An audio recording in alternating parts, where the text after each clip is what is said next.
Joaquín Cuello, toma uno. Perfecto. Creo que ahí estamos. Esto fue toda la parafernalia del cine, para que usted vea cómo es todo. Sí. Doctor, yo no lo puedo sentar ahí a usted sin pedirle que se presente y que nos cuente quién usted antes de entrar ahí en materia. Bueno, yo soy un muchacho de pueblo. Yo nací en San Juan de la Maguana. Me crié en una familia eminentemente cristiana, lo debo decir con todo orgullo, pero con un adendum. Mis padres eran maestros. Maestros desde la época, te estoy hablando de la década del 30 al 40. Ah, bueno, mi padre fue un gran jugador de béisbol. Jugó del Licey. Jugó del Licey. Del único equipo. Sí, pero finalmente no pudo seguir por una fractura que tuvo en la rótula. Y en aquella época, desgraciadamente, las rótulas se sacaban, que no se deben sacar. Hoy día las dejamos y le ponemos un alambre y las apretamos y se quedan ahí.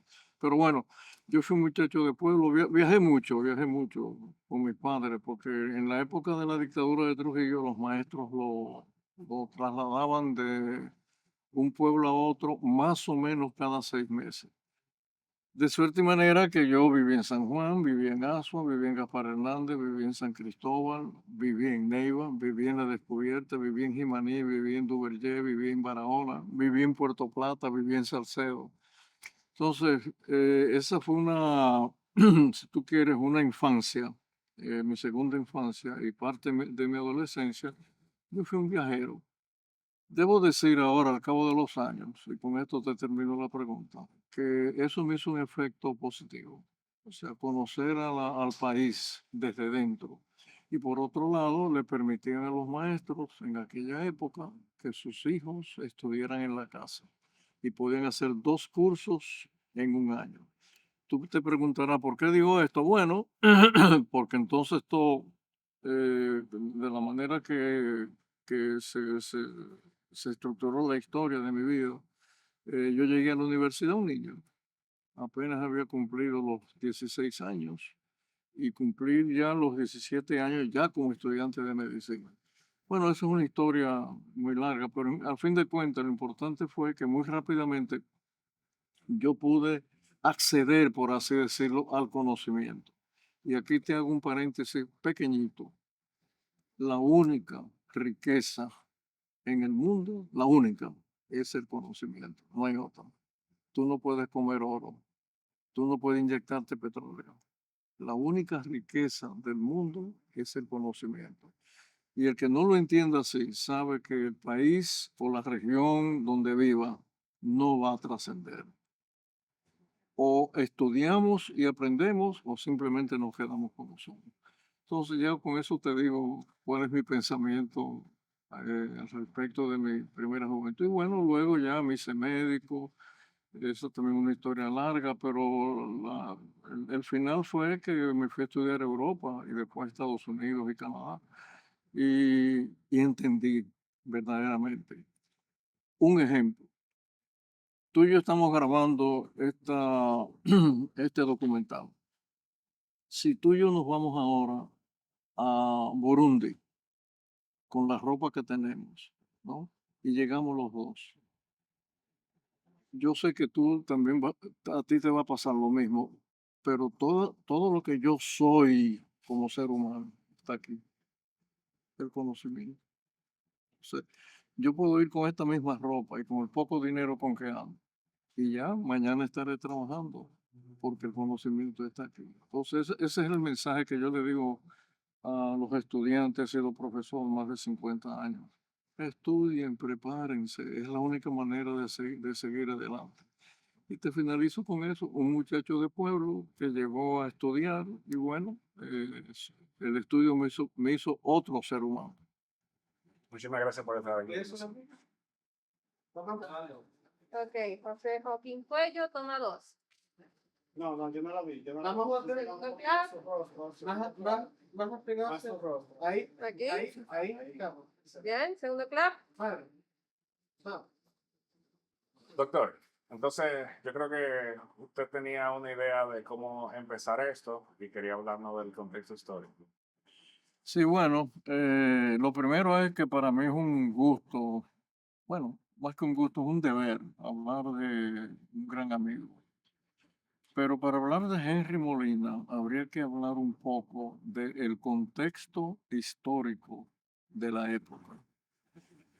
Estamos hablando del año 1959. 1959, estábamos en plena dictadura y ocurrió un hecho trascendental para la República Dominicana, para la historia contemporánea de la República Dominicana. Trascendental por lo que estuvo marcada o signada por la muerte. Y fue el desembarco de los jóvenes patriotas revolucionarios del 14 de julio. ¿Por qué yo menciono esto?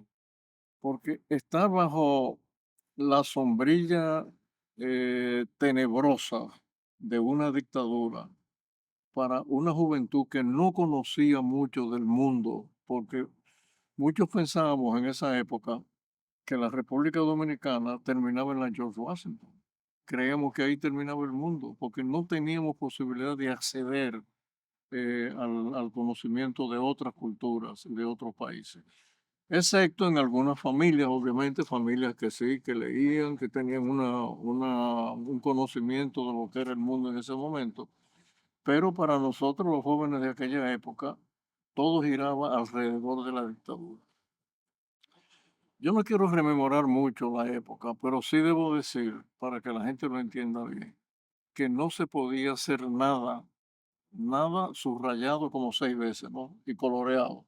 No se podía hacer nada durante la época de Trujillo sin que él lo supiera. Él tenía que saberlo todo. Era el rey y señor, el zar, el gerente feudal de la República Dominicana. Él decidía sobre la vida de todos nosotros, decidía si una persona se casaba o no se casaba, si tuvo una escuela o no iba, qué empleos ibas a tener.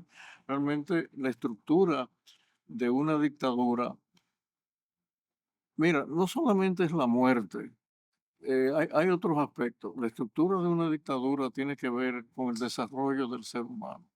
El cerebro humano, y me perdonen un poco quizás que estoy yendo más allá del ámbito de esta entrevista, pero el cerebro de todos nosotros los seres humanos determina la conducta. La conducta del ser humano es aprendida, salvo, por supuesto, a las que nos vienen internamente en nuestro ADN. Por ejemplo, voy a decir algo, por ejemplo, el sueño. No podemos dejar de dormir. El sueño está en el ADN, no solamente el sueño, el ciclo circadiano está en el ADN. Y la gente a veces me pregunta, yo le pregunto a veces a los estudiantes, ¿por qué dormimos de noche? Es que está en el ADN y no está gobernado solamente por el ADN, está gobernado por la luna. El día que la luna desaparezca, nuestro sueño va a desaparecer en gran medida. Entonces, estamos hablando de que el ser humano se va conformando por el entorno, o sea, lo que tú recibes del entorno. ¿Qué recibía la juventud de aquella época? Bueno, un entorno rígido, rígido, donde tú no te podías mover, donde todo lo que tú hacías estaba de alguna manera signado por la dictadura. Por ejemplo, hacer una composición en la escuela sobre Juan Pablo Duarte, había que decir al final los estudiantes, y gracias al generalísimo doctor Rafael Leonidas Trujillo, benefactor de la patria, benefactor de la iglesia, padre de la patria nueva, estamos hoy celebrando el natalicio de Juan Pablo Duarte. Eso era en las escuelas y eso era lo que nosotros aprendíamos. Al llegar los jóvenes del 14 de junio, entonces vimos que había otro mundo, el mundo de la libertad, de las ideas libres, de la democracia. Esa es la razón por la cual el entorno, estoy hablando de 1959, hizo que la mayoría de nosotros los jóvenes, todos sin excepción, fuéramos fidelistas. ¿Cuándo llega Fidel a La Habana? 1 de enero del 59. Entonces todos anhelábamos entrar hacer una revolución para ver otro mundo. No sabíamos lo que íbamos a ver, no sabíamos lo que íbamos a encontrar, pero de hecho, yo recuerdo muy bien esos primeros días que empezaron a anunciar la llegada de estos jóvenes. era espeluznante. La Voz Dominicana, que era la única estación que había. Bueno, había una en Morao, de un hermano de Trujillo, Petán. Mencionaba los nombres. Fulano de tal en la radio, el día entero, muerto. Óigame, tú un joven de 16, 17 años, tú oír el día entero que estaban prácticamente asesinando a los jóvenes que vinieron por Maimón, por Estero Hondo, etcétera. Y eso nos hizo a nosotros eh, para la formación de nosotros, estamos en crecimiento. Eso fue algo tenebroso. Obviamente, la noche del 30 de mayo fue otra noche que al pueblo dominicano, cuando amanecimos ese día, el pueblo dominicano no lo creía. Esta parte de la historia no te la voy a hacer en detalle porque yo participé esa noche. O sea, cuando matan a Trujillo en la avenida 30 de Mayo, yo recibo, a él lo matan cerca de las 10 de la noche, 10:10, y yo recibo a uno de los implicados, Pedro Livio Cedeño. Yo era un muchacho, yo estaba haciendo, yo iba del cuarto para el quinto año de medicina y me tocó a mí recibir ese libro y después operarlo. Entonces, probablemente fuera del grupo de los complotados, el primer dominicano que se entera de la muerte de Trujillo soy yo, el primero. Lo operamos, entonces también a mí personalmente eso me hizo eh, bueno, me influyó en mi vida hasta el día de hoy. Ese era el entorno. Entonces era un entorno rígido, todo estaba controlado, no había forma de uno salirse de ese círculo de hierro que apretaba la garganta de nosotros los dominicanos. No había forma de salirse. Y los que se salían solamente le quedaban dos caminos. El camino de la muerte en una cárcel o el camino del exilio. Y por eso es que en esa época muchos dominicanos se fueron, otros murieron en las salas de tortura de la dictadura. Y es ahí donde nosotros hacíamos nuestra vida. Con Henry Molina y con un grupo de compañeros de esa época, nosotros entendimos muy rápidamente que sí había otro mundo. Ahí es donde yo conozco a Henry. ¿No? ¿Cómo nos conocemos? Nos conocemos en la iglesia de la Altagracia, que, que está cerca de la iglesia de las Mercedes.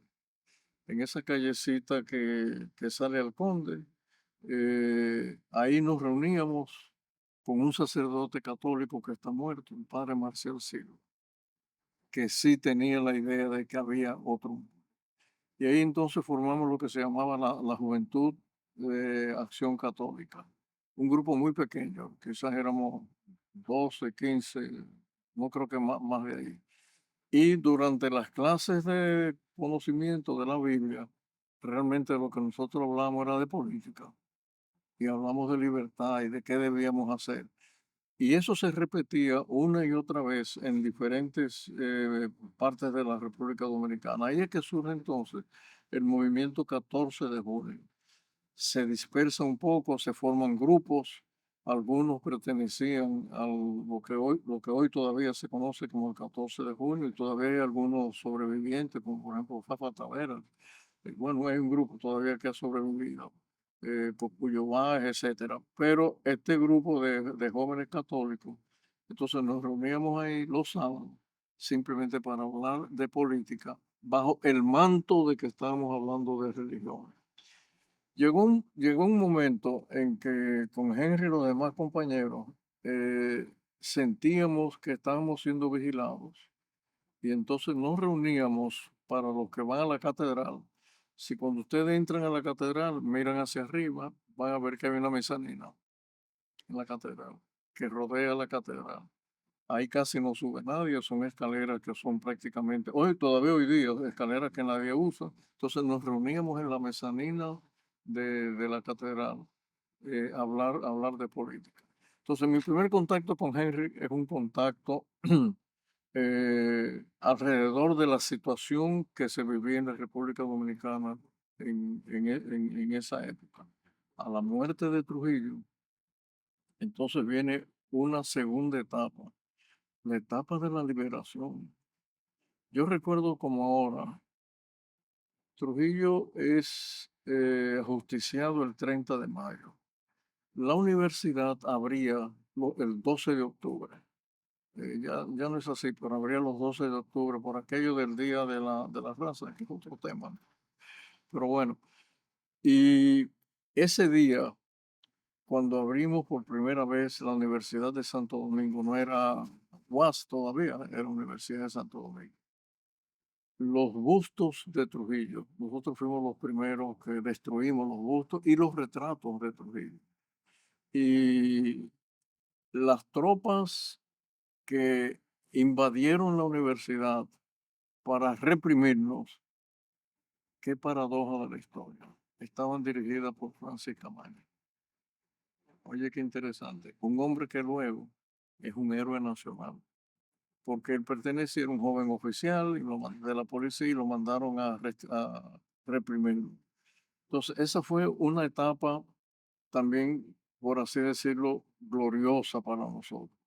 Habíamos despertado al mundo de la libertad y de la democracia, que no conocíamos, ni siquiera sabíamos cómo podíamos estructurarnos, etcétera. Y recuerdo perfectamente bien que las reuniones ya para finales del mes de octubre las hacíamos en el Paraninfo de la Escuela de Medicina.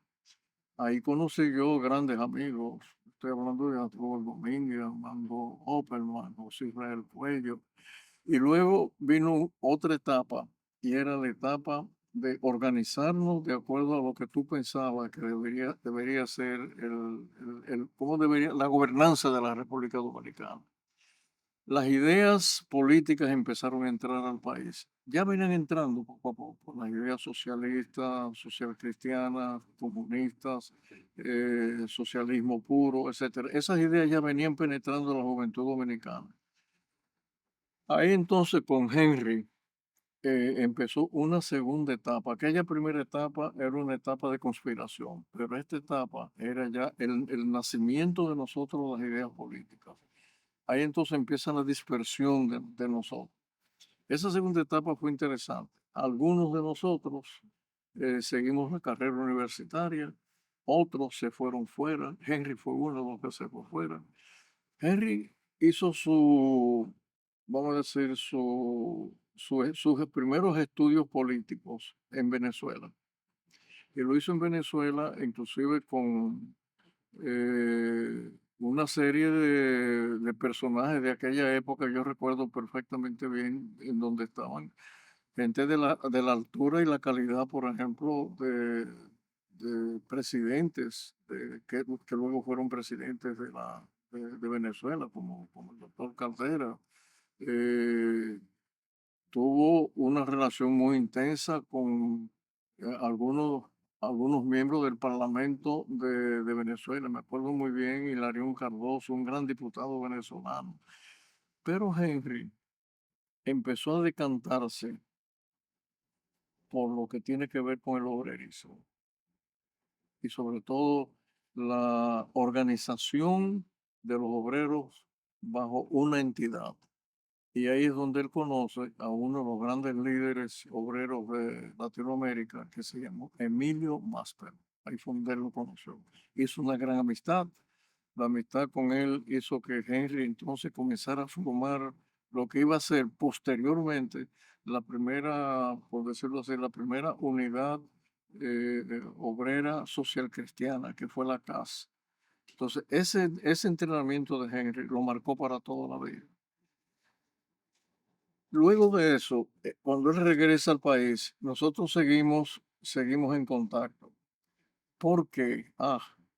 Porque entonces se forma aquí en el país el primer partido social cristiano. Obviamente los estudiantes universitarios que no estábamos en la lucha partidista, pero sí en la lucha ideológica, aunque no formábamos parte del partido, sí íbamos a las reuniones y de alguna manera manteníamos ese vínculo que se estableció por muchos, muchos años. Entonces, lo que yo quiero significar con esto es que una parte de la juventud se fue por las ideas políticas puras. Ah, bueno, muchos de nuestros compañeros se fueron a Cuba, otros se fueron a la Unión Soviética. Entonces, cada uno empezó a dispersarse de acuerdo a lo que pensaba que iba a ser el futuro o inmediato de todos ellos. Esa etapa de Henry fue interesante. Henry es el pionero, por así decirlo, junto con otros, de la formación de los obreros bajo el pensamiento cristiano. Si tú me preguntaras quién influyó, eh, cuál fue el personaje que más influyó sobre Henry en ese momento, lo voy a decir. El personaje que más influyó se llamó Jacques Maritain, sí, un gran filósofo cristiano, un hombre excepcional, con ideas avanzadísimas. Todavía hoy día tú lees a Jacques Maritain y te sorprende la claridad de mente, cómo él entendía. Él proponía no solamente una libertad de acción, sino una libertad de acción y de expresión a favor de los más desfavorecidos. Y obviamente eso chocaba con algunas de las enseñanzas, de las antiguas enseñanzas, ¿por qué no decirlo?, cristianas, de que realmente se decantaban más por favorecer a los ricos. Porque la iglesia católica o las iglesias cristianas han cambiado, no hay ninguna duda que ellas se acomodan ahora mucho mejor a un pensamiento más liberal, más enfocado hacia los más vulnerables, etcétera.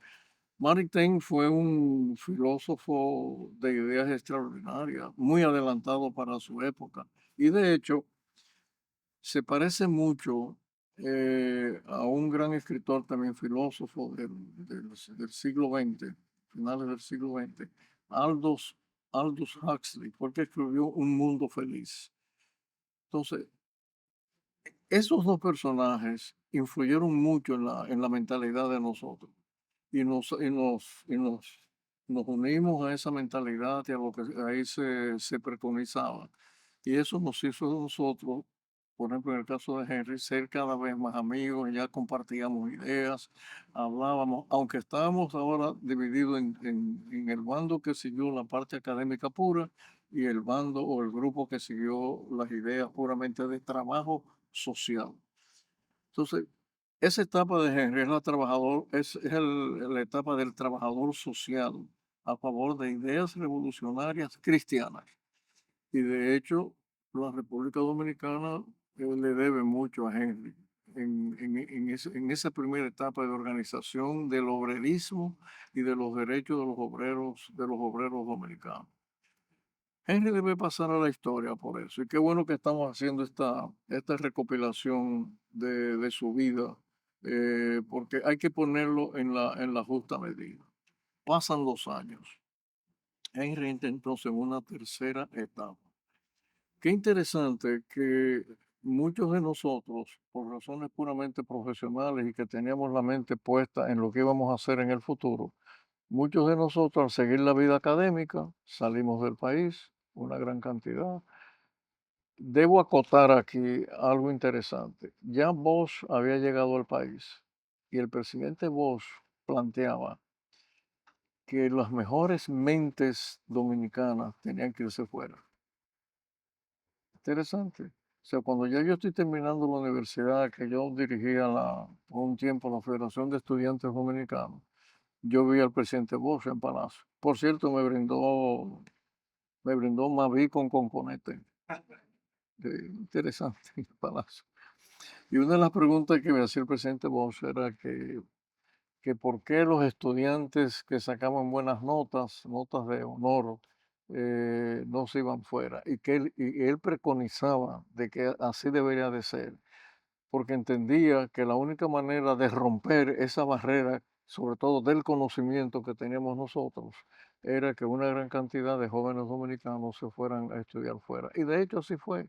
Bueno, en mi caso fue así. O sea, yo me voy a estudiar realmente por esa decisión que tomó el presidente Bosch. Bueno, esa etapa fue una etapa de varios años. Y luego, como tenía que ser, Henry entonces dio el salto ¿Cuál fue el salto de Henry? El salto internacional. Obviamente había un despertar en América, sin lugar a dudas, en todos los países, uno más adelantado que nosotros, Chile un poquito más adelante que nosotros, Brasil por igual, Argentina por igual, Colombia andaba también en ese camino, ya Cuba estaba bajo la gobernanza de Fidel, pero entonces Henry salta a la atmósfera internacional. Aquí viene una parte del que es interesante. Primero, extrovertido. Era tremendamente extrovertido en público. En privado era otra persona. Hablaba bajito, conversaba, razonaba. Dos, cariñoso. Oye, qué interesante. Un extrovertido cariñoso con sus amigos. Henry, bueno, por lo menos a mí me da un beso cada vez que me ve. Un beso. Cosa que no se hacía y hoy día todavía no se hace. Y luego tenía una inteligencia muy abierta, muy abierta. Podía ver más allá de lo que veían los otros. Y tenía algo que obviamente no todos los hombres lo tienen. En ciencias neurológicas se ha estudiado lo que es el carisma. El carisma es interesante. El carisma es interesante. Hay características del carisma que la gente no sabe. Por ejemplo, una de las características del fenotipo del carisma es la simetría de la cara. Sí, se conoce eso muy bien. En las elecciones, por ejemplo, de tipo de la elección de un presidente o de un líder, si tú buscas las fotos de los líderes del mundo hoy día, te vas a dar cuenta que los grandes líderes del mundo tienen las dos caras iguales, la de mi cara derecha como la de mi cara izquierda. Es una de las características del carisma, la simetría de la cara. Henry era así, obviamente era alto, fuerte, tenía una voz, yo le decía a él a veces que se parecía mucho a la voz de Peña Gómez porque era una voz imponente. Él imponía, cuando él estaba hablando en público se imponía. Y por otro lado, entonces, obviamente, inteligente, perspicaz, veía mucho más allá. Argumentativo, esa es otra de las características de un líder, era argumentativo, era repentista. O sea, en las reuniones, nosotros ya muchachos que hablamos, y alguien salía con un argumento, él inmediatamente respondía. O sea, ese poder de discriminación de la mente humana, del cerebro humano, eso se ha estudiado una y otra vez. Sabemos inclusive dónde está ese centro en el cerebro, cómo se desarrolla, cuál es el futuro de las personas que así nacen, porque con esto se nace. Lo que no sabemos, por supuesto, y no lo podemos medir, porque realmente no podemos, es la inteligencia per se. Porque la inteligencia es otra cosa. En el caso de nosotros, lo que hacemos ciencias neurológicas, miren, yo he operado, bueno, voy a decir miles de niños hidrocefálicos, con un cerebro que apenas tiene de espesor 2 centímetros, no más de ahí, 3 centímetros. Y muchos de esos niños que yo he operado hoy día, son profesionales, inteligentísimos. Entonces depende la inteligencia, depende del espesor del cerebro y de la cantidad de sustancia blanca y de sustancia gris del cerebro. No. La inteligencia probablemente depende de cómo las neuronas se comportan en el cerebro humano, cómo ellas se comunican unas con otras porque es una célula tan increíble que es la única célula que se pasa información una con otra durante toda la vida. La neurona de un ser humano, de nosotros, una neurona, cuando nace en el útero de la madre, ella se comunica con 90.000 más hasta que ella muere.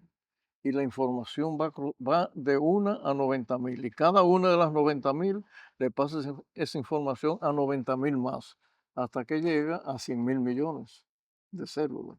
Entonces ahí está la inteligencia del ser humano. En el caso de Henry, obviamente no era hidrocefálico ni mucho menos, pero era una persona extremadamente inteligente.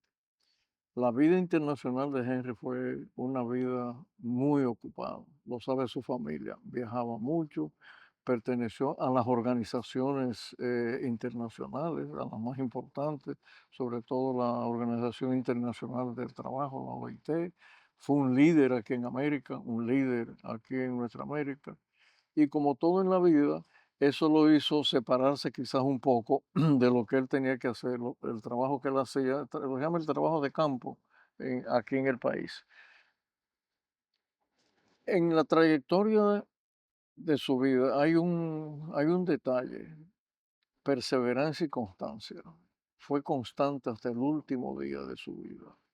Nunca, Henry nunca se apartó de lo que él pensaba cuando éramos muchachos. Siempre siguió exactamente esa misma línea.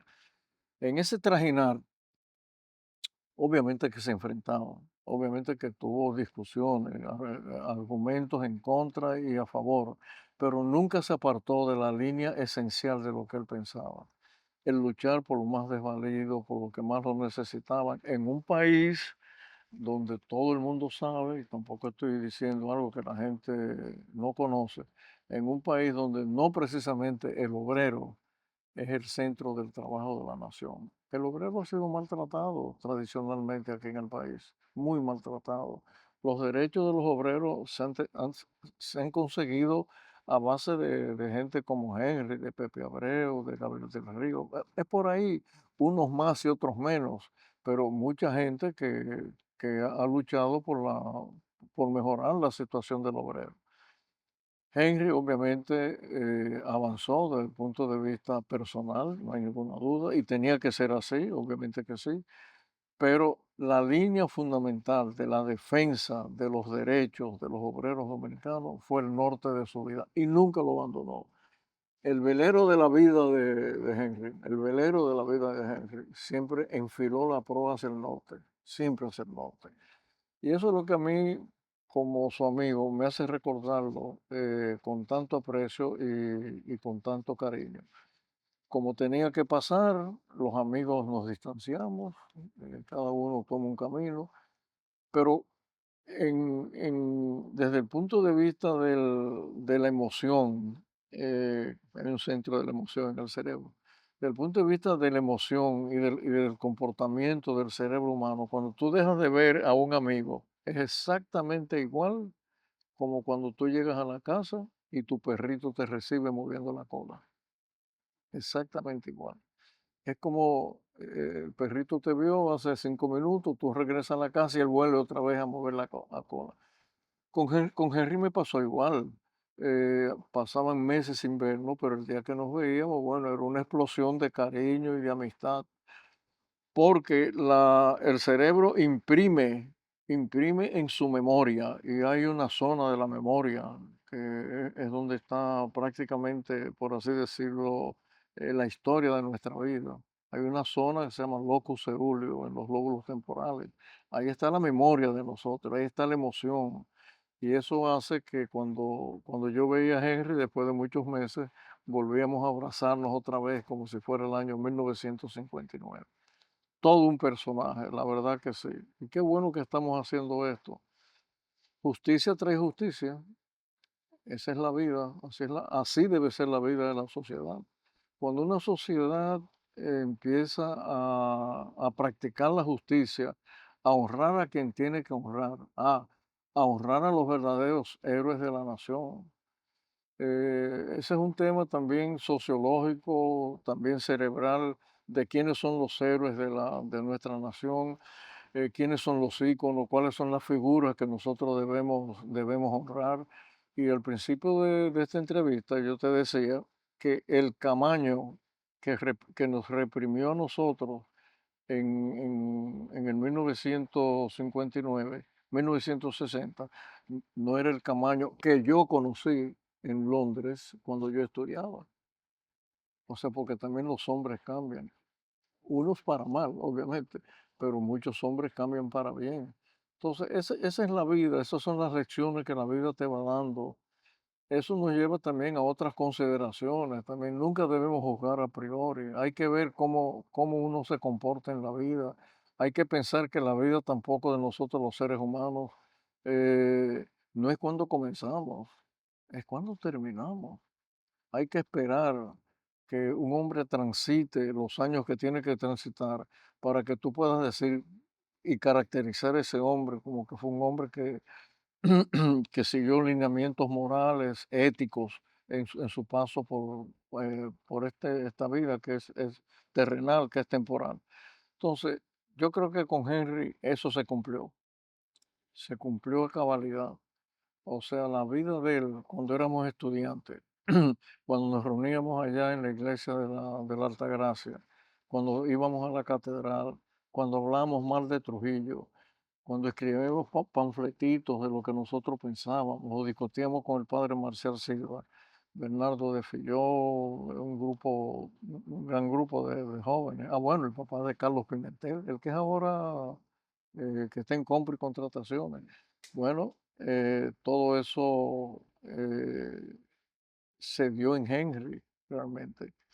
Fue un hombre recto, fue un hombre recto hasta el final de su vida. Doctor, y el abuelo tenía como amigos médicos, había un grupo de ellos médicos que se reunían con ustedes. Sí, sí. ¿Cómo él era él con los médicos? Sí, bueno, oye lo que pasa. Cuando tú eres médico, te pasan dos cosas. Uno, tú vas a una fiesta, tú tienes que dar consulta en la fiesta. Sí. Siempre alguien se te acerca, doctor, ya que usted está aquí, yo tengo un dolor aquí atrás. Me pasa frecuentemente. Y los amigos, en contrapartida, sí te llaman para pedir consejo. Y qué bueno que es así, qué bueno que es así. Y te llaman no solamente para sí mismo, también para otro amigo, para su esposa, para sus hijos. O sea, por ejemplo, mis amigos que no son médicos me llaman prácticamente, y no importa, yo lo que soy es neurocirujano, pero me llaman por un dolor de garganta. Ah, bueno, cuando la pandemia me sucedió eso, me llamaban todos los días para averiguar del virus, que no sabíamos nada del virus, hasta pasado 2 años.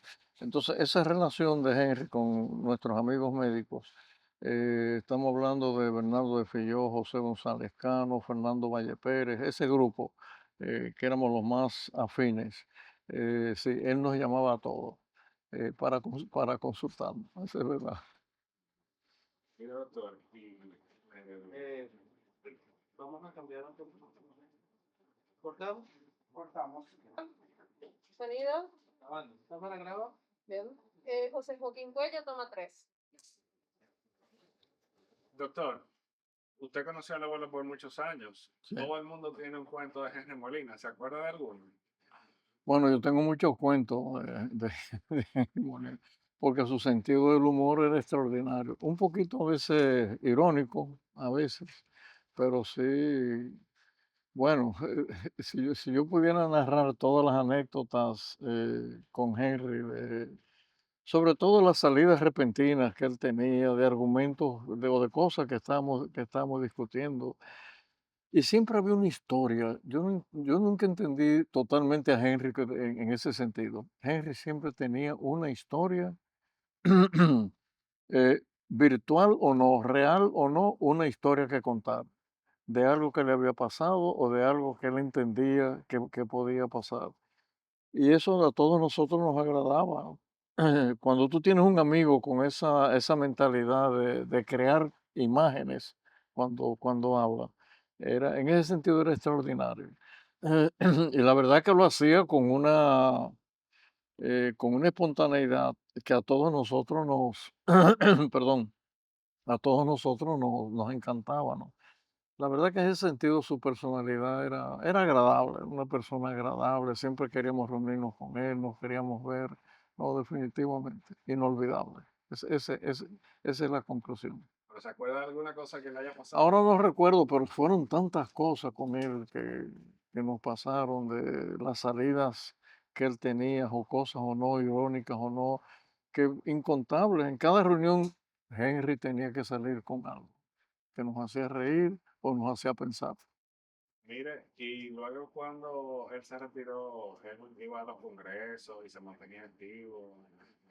Sí, bueno, casi hasta el final de su vida, de su enfermedad final, se mantuvo activo todo el tiempo, que precisamente ese es uno de los temas que más yo insisto hoy día.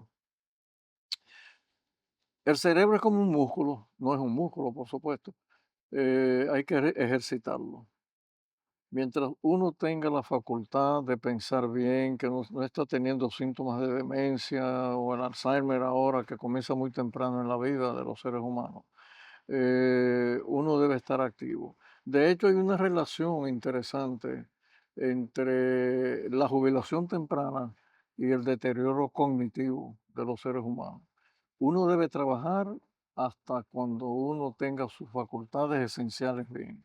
En el caso de nosotros los cirujanos, mientras veamos bien y tengamos las manos firmes, debemos seguir trabajando.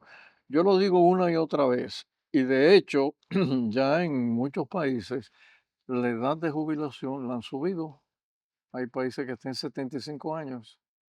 La gente debe trabajar hasta que sus facultades físicas o motoras y cognitivas estén intactas, porque el retirarse, el no hacer nada, es apostar a que los primeros síntomas de demencia y de deterioro cognitivo aparezcan. Entonces, ese es un consejo que yo se lo doy constantemente a la gente. Doctor, y bueno, evidentemente el abuelo falleció y eh, no quiero dejar pasar que usted esté aquí para preguntarle qué fue lo que le pasó, fue el diagnóstico realmente del incidente que él tuvo. Henry venía con trastorno, por supuesto, de presión arterial alta, o sea, que es bastante común. La hipertensión arterial es una de las lesiones patológicas. eh, bueno, aquí en el país, los trastornos cardiovasculares ahora mismo los situamos en la segunda causa de muerte. Entonces, eso está relacionado mucho con algo que él hacía, que es el consejo que yo le doy a la gente. Usted debe comer lo que usted necesita. Usted debe hacer ejercicio, porque lo que realmente le afecta al corazón son los factores de riesgo. Usted debe mantener la glicemia, el azúcar en sangre por debajo de 100 miligramos cuando usted hacen los estudios.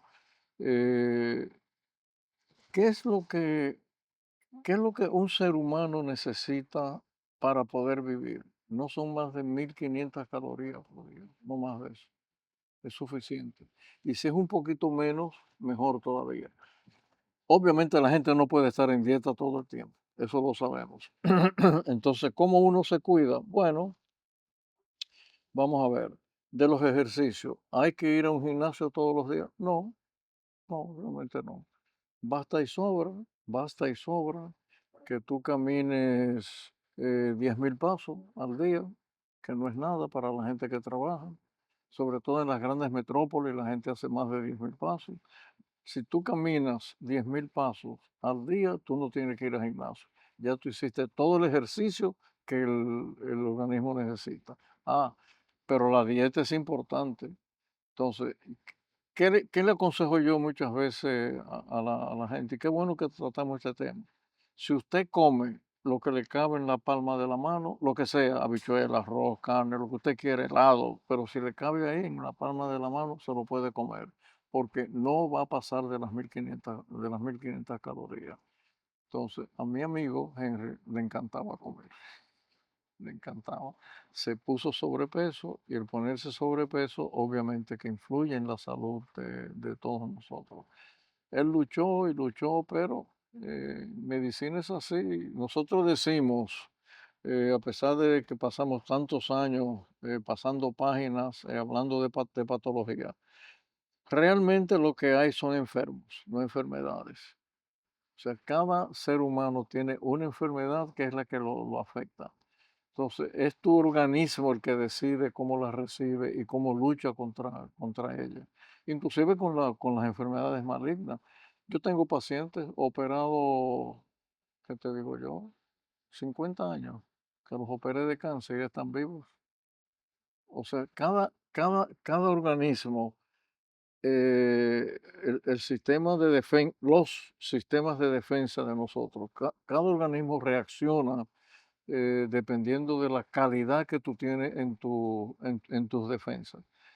Y obviamente, mientras más temprano en la vida tú empiezas a tener problemas cardíacos, obviamente que la muerte te va a venir más rápidamente.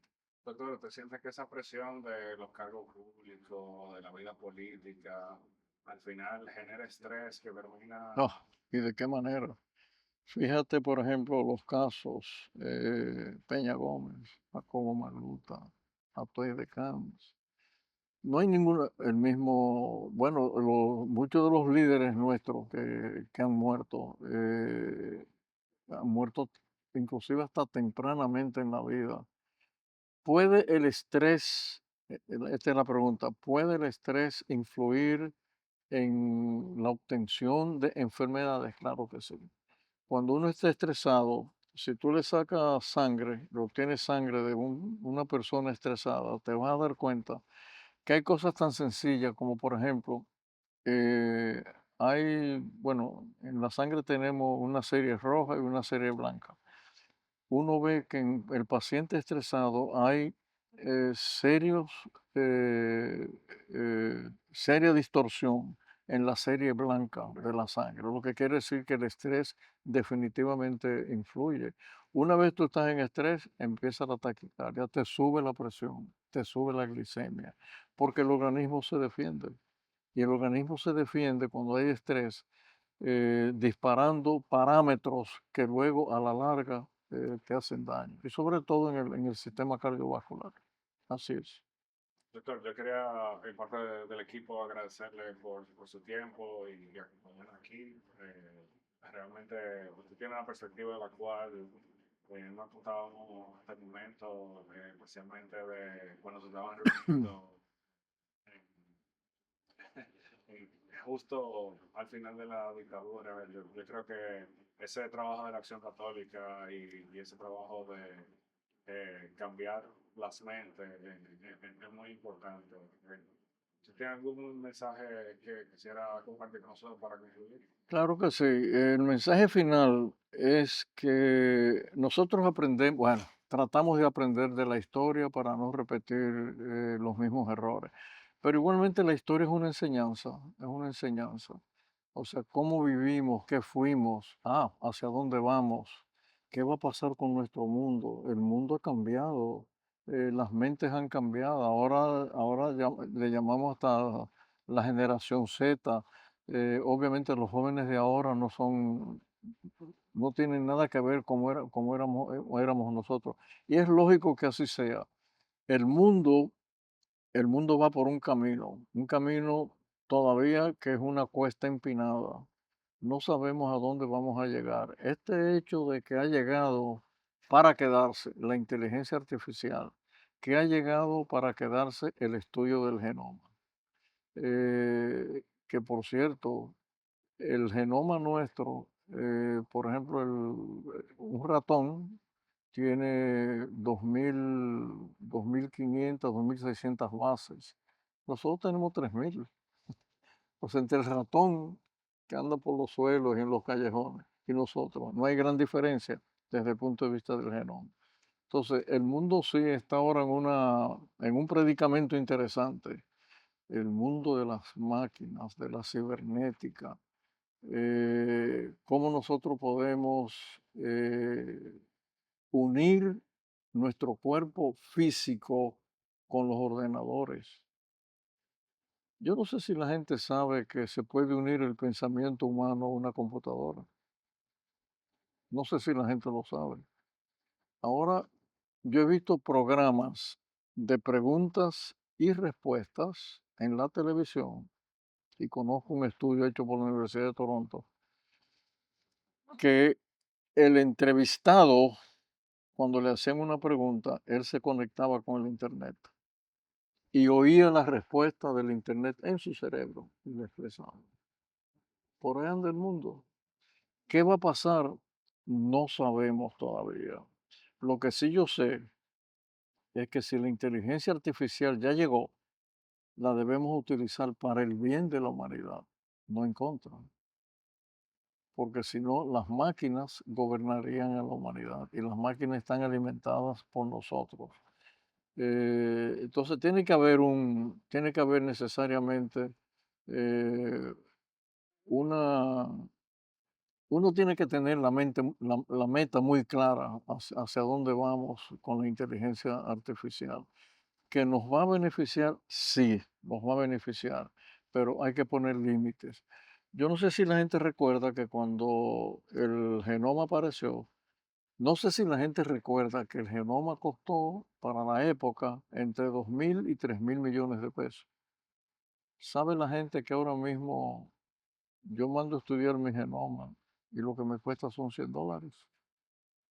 Entonces, fíjate por dónde va el mundo. O sea, es con una rapidez tan impresionante que se nos hace difícil visualizar cuál va a ser la meta final. Lo que sí yo estoy seguro, es que la raza humana no va a perder el control del cerebro. El cerebro no lo va a permitir. La pregunta final es esta: ¿para qué sirve el cerebro? El cerebro, bueno, tiene dos funciones. La primera función del cerebro humano es protegernos, mantenernos vivos. El hígado no nos mantiene vivos. Yo puedo trasplantar un hígado y un riñón y un pulmón y un corazón. No puedo trasplantar un cerebro. El único órgano que nos mantiene vivos es el cerebro. El cerebro humano tiene otra función que no la tienen las máquinas, que se llama metacognición, que es pensar en pensar. El cerebro humano piensa en pensar, lo que quiere decir que el cerebro humano predice. No lo sabemos porque no nos damos cuenta, pero predice. Y predice a veces con muchísimo tiempo de antelación. Para el año que viene, tú vas a ir de vacaciones a un resort a Puerto Plata, ¿no? El cerebro hace tiempo que tomó esa decisión. O sea, no la toma cuando tú vas, eso está tomado, probablemente años antes. Entonces, el cerebro predice lo que es tu vida. Y yo creo que el cerebro sí va a prevalecer sobre las máquinas, definitivamente. Pero las máquinas avanzan y avanzan para hacernos aparentemente la vida más fácil. Pero hay que controlarlas, necesariamente controlarlas. Y el cerebro lo va a hacer, lo va a hacer. Este es un tema realmente de mucha discusión. Yo a la gente le digo que lean un poco de los grandes neurocientíficos que han escrito sobre este tema. Quizás el más importante es Dennett, se escribe así mismo, Dennnet, Dennett. Y cómo ellos visualizan cómo va a ser la vida futura de nosotros para el 2050 o el 2100. Las máquinas estarán, pero seguirán siendo gobernadas por nosotros, por el cerebro humano. Porque el cerebro, él se reinventa, él entiende lo que está pasando, cambia 100.000 neuronas, 100.000 millones de neuronas trabajando nada más para que este cuerpo funcione. Y esa es la visión del futuro que tenemos lo que hacemos neurociencia.